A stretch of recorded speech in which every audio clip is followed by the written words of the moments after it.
Hello, എന്താ പണി? എന്ത് പണിയാ? അയ്യ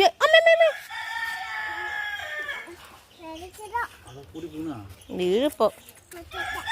ഇതെന്തിനാണ് അമ്മേ? ഈശ്വര,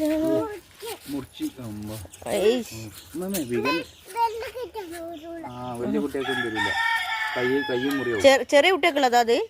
ആ ഓക്കെ, ശരി. കുഞ്ഞു അവള്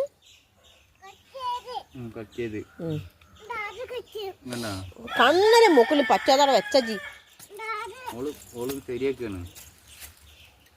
അയ്യോ, അവിടെ ശരിയാക്കണം നോക്കട്ടെ. ആ അവിടെയാണ് എങ്ങട്ടാണ് ഇത് സ്ഥലം ഇല്ലാത്തോർത്ത് എല്ലാം ഹോട്ടലിട്ടോ. അയ്യോ പോ അതിലൊന്നും